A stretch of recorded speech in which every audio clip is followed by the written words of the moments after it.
Je propose qu'on laisse d'abord la parole à Louis, qui va pouvoir nous en dire un petit peu plus sur son parcours. Je vais me mettre debout, peut-être, ça va être plus simple. Donc bonjour à tous, donc, je suis Louis Incourt, j'ai 21 ans et j'ai fondé Dealer de Coq il y a maintenant 6 ans, à l'âge de 15 ans. Donc Dealer de Coq, ça part un petit peu d'un grand hasard, on va dire. J'avais gagné un iPhone 3G à la radio. On va dire à 15 ans un iPhone 3G, remettez-vous un petit peu. Maintenant c'est normal d'avoir un iPhone 3G à 15 ans, mais à l'époque, il y a 6 ans, c'était pas forcément normal. C'était plutôt un téléphone de papa, on va dire. Et sauf que un téléphone de papa dit coque de papa dans les grandes surfaces. J'arrivais pas à trouver une coque qui était en adéquation avec mon téléphone. Donc qu'est-ce que j'ai fait ? J'en ai cherché sur internet. J'en trouvais pas vraiment en France, donc en France nulle part, je trouvais rien sur internet. Donc j'en ai acheté en Chine. J'ai trouvé un lot en Chine, il y avait 100 coques, 10 couleurs différentes. Donc 10 couleurs différentes, 10 coques de chaque couleur. Je me suis dit j'allais en garder 10 et j'allais revendre les autres. Mais ça devait juste s'arrêter là, j'en ai revendu un petit peu à droite à gauche, à des potes, à des amis, de la famille, etc. Mais aussi à des professeurs, et ça devait vraiment s'arrêter là. Sauf qu'on m'en a redemandé, c'est un de mes profs qui m'en redemande pour toute sa famille. Et donc là, qu'est-ce que je fais ? Je me dis oui, c'est un prof en plus, donc j'en rachète. Et j'en rachète, et ça continue comme ça, pendant 1 an et demi en fait, tout simplement. Sauf que j'avais 15 ans, et créer sa boîte à 15 ans, c'est vraiment pas possible, puisque on va dire qu'à l'époque, on pouvait créer sa boîte à 16 ans. Sauf qu'il y avait un truc, c'est qu'il fallait être mineur émancipé. C'était quelque chose que je ne voulais pas, et donc j'ai bataillé juridiquement, de manière à ne pas être, on va dire, émancipé, et pouvoir quand même créer ma boîte. Et donc j'ai créé ma boîte à 16 ans. Et en fait, en créant cette boîte à 16 ans, il y a eu les médias qui sont intéressés à moi, on va dire. On a eu M6 notamment qui a fait un petit reportage sur Dealer de Coq, sur 100% Mag. En 1 an et demi, j'avais fait 18 000 euros de chiffre d'affaires, et juste après la diffusion d'un reportage qui durait 4 minutes 30, j'en fais 20 000, en à peu près 24 heures. Donc là, c'était vraiment la folie, le site qui marche pas pendant 3 heures, et on vend, c'est-à-dire une commande à peu près toutes les 10-15 secondes. Truc que j'avais jamais vu, c'est transformé en Amazon pendant quelques heures, malheureusement ça n'a pas duré. Mais heureusement quand même pour moi, parce qu'à cette époque-là, je préparais mon bac de français, on était au mois de février-mars, et donc c'était pas forcément simple, j'étais au lycée.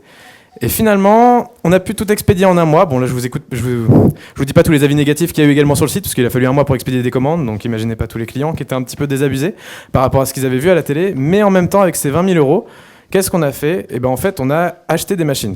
J'ai acheté des machines, parce que c'était moi et ma boîte. J'ai acheté des machines pour fabriquer les coques. Ce que je voulais, c'était ne plus être dépendant de la Chine. Parce que depuis le début, je faisais de l'achat-revente.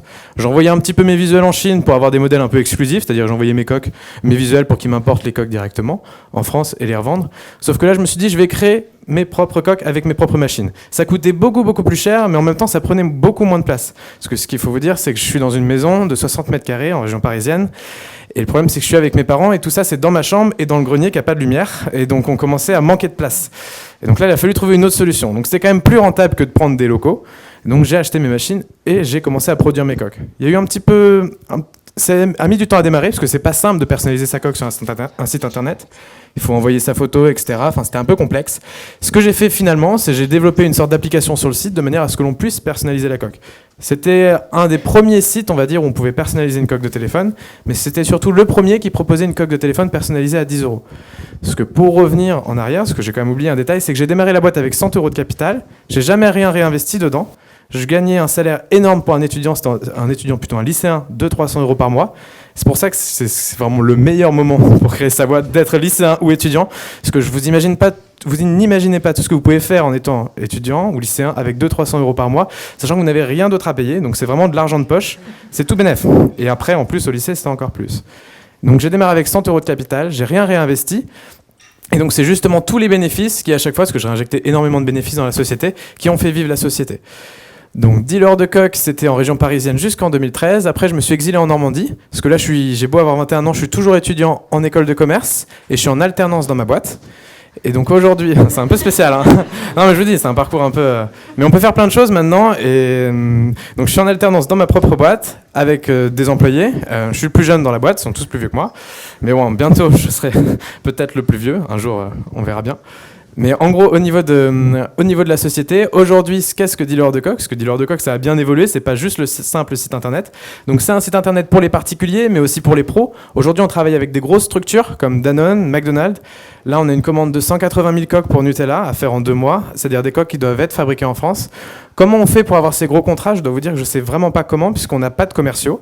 C'est uniquement les boîtes qui viennent à nous. Alors à chaque fois, on demande comment ils font, mais en fait, c'est quelqu'un dans la boîte qui a déjà commandé chez nous à titre perso et qui a dit, plutôt que de passer par la boîte de com ou plutôt que d'aller voir des gros sites comme Photobox et compagnie, on devrait peut-être essayer de titiller cette boîte. Et nous, donc, on a passé des certifications, CE, etc., de manière à travailler avec ces grosses boîtes, ces grands groupes Danone. Et maintenant, ils travaillent avec nous de manière quotidienne et ça nous permet d'avoir des grands comptes et donc d'avoir plein de monde après par la suite. C'est génial. Et donc aujourd'hui, c'est les particuliers, les pros, et on a également un autre truc, c'est le coq truck. Alors je sais pas si vous êtes allé au salon des entrepreneurs, mais en tout cas on y était. C'était un coq truck, c'est comme un food truck, sauf qu'on fabrique des coques dedans. Ça a été très compliqué à mettre en place parce que c'est un coq truck qui fait 4 mètres carrés. Donc fabriquer des coques dans 4 mètres carrés, c'est petit, mais on a réussi. Et maintenant on bouge partout en France, même dans le monde, puisque là on va à Bruxelles, enfin dans le monde, chez nos voisins, on va dire. Hein. Mais on va à Bruxelles, on va à Cardiff bientôt, donc attention, on bouge, mais c'est le but. Voilà, donc là on a développé donc notre coq truck qui bouge partout. Et aussi des boutiques, c'est-à-dire nous en fait on a un entrepôt. Oh là ça marche ? Ouais, pardon. On a un entrepôt, c'est un entrepôt qui est perdu au fin fond de la Normandie, parce que je viens de Caen, je suis venu exprès pour vous de Caen. Et on a un entrepôt qui est vraiment perdu, et sauf qu'on a des clients qui viennent de partout de la Normandie, parce que c'est vraiment moins cher. Et donc c'est un entrepôt boutique, on va dire c'est tout moche, mais en même temps c'est moins cher, donc les gens préfèrent venir là-bas. Donc au niveau de la société dealer de coq, je sais pas s'il me reste un petit peu de temps. Il me reste un peu de temps, génial. Donc voilà pour toute la partie dealer de coq. Il y a aussi une autre partie que l'on a développée dans la boîte, c'est une partie sous-traitance, que maintenant en fait on sous-traite avec énormément de grosses sociétés. Et c'est un truc qui m'a permis également d'apprendre pas mal de choses, c'est-à-dire de travailler avec des grands noms, Norman, etc., des Squeezie, enfin des youtubeurs, qui nous font confiance et avec qui on travaille. Pour revenir juste au niveau de l'esprit de dealer de coq, parce que je suis allé en fait un peu trop vite, au niveau de l'esprit de dealer de coq, donc tous les employés sont des étudiants ou des personnes qui sortent de leurs études dans le but de créer une entreprise. Et c'est un petit peu comme ce que je vois là, c'est-à-dire créer sa boîte pendant qu'on est étudiant, c'est le meilleur moment, je suis totalement d'accord. En sortie d'études, c'est pas forcément le meilleur moment, je pense qu'une expérience, c'est plutôt sympa et de manière à germer sa boîte. Là, on a eu en tout 10 salariés dans la boîte, 5 qui sont toujours, 5 sont partis, et sur les 5 qui sont partis, il y en a 2 qui ont déjà monté leur boîte, dont un qui a une boîte qui cartonne. Et c'est un petit peu l'esprit, c'est-à-dire que quand on vient bosser chez Dealer de Coq en stage ou en employé, c'est vraiment travailler pendant 6 mois et tout voir. C'est-à-dire qu'on va faire de la préparation de commandes, on va faire du développement, du commercial. Ça peut paraître un petit peu le bazar, mais comme on a encore une petite structure, une sorte de start-up, même si on a un site marchand, on n'est pas du tout dans le numérique, le but c'est vraiment d'intégrer tout le monde de manière à ce qu'on puisse faire un truc sympa et que ce soit une expérience et un partage de connaissances. Et je dirais pas que Dealer de Coq c'est un incubateur, mais moi on va dire quand j'étais entre 15, 16, 17 et 18 ans, il y a plein de choses qu'on ne m'a pas appris, on m'a pas donné toutes ces clés et maintenant ça se fait de plus en plus avec tous les incubateurs, avec Pépite, etc. On peut avoir des personnes qui sont en contact de l'entreprenariat avec qui on peut discuter, qui ne sont pas forcément des professeurs, qui ne sont pas forcément des proches, parce que dans ma famille, personne n'est entrepreneur. Et donc c'est ça qui, maintenant, moi je trouve vraiment sympa, c'est un partage d'expérience. Et en fait, le fait de faire ça, ça nous a permis de faire plein de nouvelles choses. Le coq truck, c'est quelqu'un à l'intérieur de chez nous qui a dit, il faudrait qu'on fasse un coq truck. Travailler avec Norman, c'est quelqu'un de chez nous qui a dit, mais il faut que je contacte Norman. Et tout simplement, il a commenté sa vidéo en mettant son numéro de téléphone et en lui disant, si tu veux faire des coqs, contacte-moi. Il a contacté. Enfin, c'est un truc vraiment, c'est juste extra. Et en fait, c'est des choses que moi, je n'aurais pas faites. Là, on a du vélo ici ce soir et on travaille maintenant avec la plupart des équipes de vélo. Je ne fais pas de sport, ça se voit. Mais j'ai quelqu'un chez moi qui en fait énormément, qui fait énormément de vélo. Et cette personne-là, justement, les a toutes contactées et maintenant on travaille avec eux. Donc c'est ça qui est assez sympa, de se dire que quand on a un stagiaire qui au début vient là et qui connaît rien, par exemple, nous on utilise Photoshop à peu près à 50% de notre temps. J'ai appris Photoshop tout seul, je sais pas l'utiliser, enfin toujours maintenant je sais utiliser ce qu'il faut pour ma boîte, mais je sais pas faire grand-chose.